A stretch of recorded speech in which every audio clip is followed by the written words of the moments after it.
I drove 5 hours to my quiet lake cabin expecting silence, water, and peace.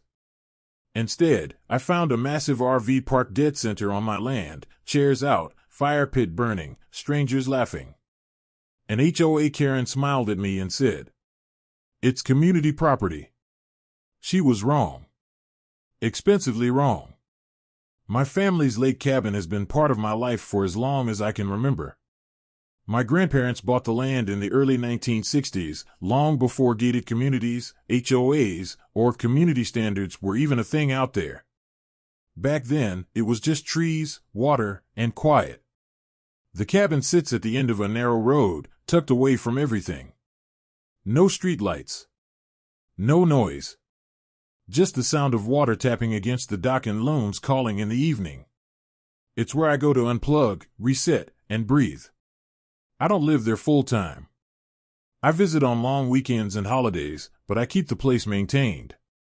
The lot is cleared. The dock is repaired. Taxes are paid on time. Everything is clean and legal. Over the years, development crept closer. A large HOA neighborhood popped up nearby, expensive homes, manicured lawns, and a board obsessed with rules. They called themselves Pinehurst Shores, complete with private roads, tennis courts, and thick binders of bylaws. Important detail, my property was not part of that HOA. Different zoning. Different parcel. Different tax district.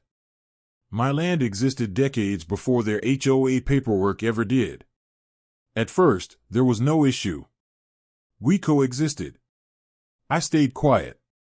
They stayed organized. That peace lasted until I met Karen. Karen wasn't her real name, but it fit perfectly. Perfect blonde bob. Oversized sunglasses. Loud, confident voice that assumed authority before earning it. Our first interaction happened one spring weekend. I arrived at the cabin and found a note taped to my dock ladder. It read, "Hello neighbor. All watercraft must be registered with the Pinehurst Shores HOA. Please submit your information by Friday to avoid fines. Karen, HOA Committee Chair." I stared at it, confused. My property wasn't part of her HOA. Not even close. I wrote back politely. I thanked her, explained that my land was private and not under HOA jurisdiction, and wished her a good season. I assumed that would be the end of it. It wasn't. A week later, I ran into her near the road. She smiled tightly and said, "We like to keep everything consistent around here." I reminded her again, calmly, that my property wasn't part of her association. She waved her hand dismissively. "Well, it's all basically the same area." That was the first red flag. Karen didn't see boundaries. She saw control. 2 weeks later, I drove up on a Friday evening, already tired from work and traffic. As I rounded the final bend toward my lot, I slammed on the brakes. A massive white RV sat squarely in the middle of my cleared land. Not near the edge. Not parked politely. Right in the center. Its slide-outs were extended. Lawn chairs were arranged in a neat semicircle. A fire pit burned on my gravel driveway. Power cords ran across my grass. For a split second, I honestly wondered if I'd taken a wrong turn. Then Karen stepped out of the RV. She waved like we were old friends. "Oh good, you're here," she said cheerfully. "I was hoping you'd show up." I asked her, slowly, what the RV was doing on my property. She explained, like she was talking to a child, that the HOA needed overflow space for a weekend event. Their designated lot had flooded. "And your land was just sitting here empty," she added. "So we used it." I told her she needed to move it immediately. She shrugged. "It's just for the weekend." I pulled up the county parcel map on my phone and showed her the boundary lines. Clear as day, my property sat entirely outside HOA jurisdiction. She barely glanced at it. "Well, we assumed it was common space," she said, already turning back toward the RV. That's when I realized something important. She didn't care whether she was right. She only cared whether she could get away with it. Saturday morning was chaos. Cars lined the edge of my property. Music blasted across the lake. Strangers wandered across my dock, taking selfies like it was a public park. When I confronted Karen again, she was sipping wine from a plastic cup. "It's one weekend," she said brightly. "Relax." I reminded her, again, that this was private property. She leaned closer and lowered her voice. "Around here," she said, "the HOA is the law." That sentence told me everything. I called the county sheriff's non-emergency line. The deputy was polite but cautious. He suggested trying to resolve it peacefully first. So I tried. Again. Karen refused. She said moving the RV would ruin the event. She said I was being difficult. She hinted that the HOA could make things very inconvenient for me. Sunday came. The party guests left. The RV stayed. Monday morning, it was still there.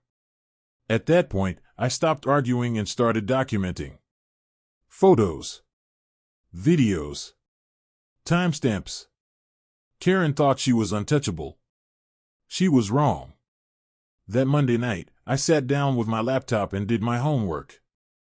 County ordinances were clear. Parking an RV on private property without permission was trespassing and a towable offense. Then I looked up Pinehurst Shore's HOA bylaws. Page 47.